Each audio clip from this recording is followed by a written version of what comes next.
नमस्कार, मी आसावरी. दिल से दिल तक हेल्दी हार्ट टॉक शो मध्ये आपल्या सगळ्यांचं मनपूर्वक स्वागत. हा प्रश्न डॉक्टर तुकाराम आवटे यांच्यासाठी आहे की हल्ली बरेचदा आपण असं बघतो की अगदी सुदृढ आणि व्यायाम करत असलेल्या तरुणांना सुद्धा हृदयविकाराचा झटका येतो आणि कोविड नंतर विशेषतः हे प्रमाण वाढलंय. यामागची कारणं काय आहेत? बरोबर.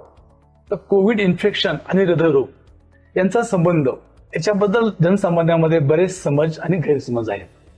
सर्वात महत्वाचा गैरसमज आहे की बऱ्याच लोकांना असं वाटतं की कोविड व्हॅक्सिन नंतर हृदयरोगाची शक्यता वाढते.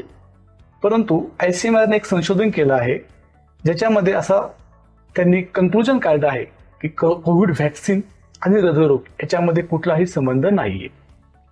दुसरी गोष्ट आहे की जेव्हा पेशंटला कोविड इन्फेक्शन होतं त्यांच्यामध्ये नक्कीच हृदयरोगाची शक्यता काही पटीने वाढते. त्याचे कारण असे आहे की कोविड इन्फेक्शनमुळे आपले ब्लड घट्ट बनते, काही लोकांची इम्युन सिस्टीम जास्त रिस्पॉन्ड करते ज्याला आपण सायटोकाईन स्टॉर्म म्हणतो. काही लोकांना कोविड इन्फेक्शनमुळे हृदयाचं पंपिंग फंक्शन कमी होते. काही पेशंटचे कोविड इन्फेक्शनमुळे हृदयाची गती अनियमित होते, कमी होते किंवा जास्त होते. तर हे झालं कोविड इन्फेक्शनमुळे होणारे हृदयरोग.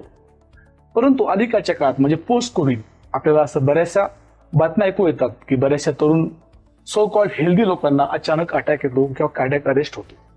त्याच्या मागे बरीचशी कारणं आहेत. त्याच्यामध्ये कोविड इन्फेक्शन हे कारण तर आहेच, पण त्याबरोबर आजच्या तरुण वर्गामध्ये लाईफस्टाईल हा खूप महत्वाचा भाग आहे. कारण आजच्या तरुण वर्गामध्ये पोस्ट कोविड विशेष करून ॲडिक्शन्स खूप मोठ्या प्रमाणामध्ये वाढले आहे. याच्यामध्ये टोबॅको, स्मोकिंग, अल्कोहोल हे सगळेच ॲडिक्शन्स आहेत. स्ट्रेस लेवल पोस्ट कोविड तरुणांमध्ये स्ट्रेस लेवल खूप वाढले आहे, ज्याच्यामध्ये जॉब लॉस, घरामध्ये कोणाचे डेथ, हे सर्व कारणे आहेत. त्याच्यामुळे तरुण वर्गांमध्ये हृदयरोग पोस्ट कोविड हा खूप मोठ्या प्रमाणात वाढला आहे.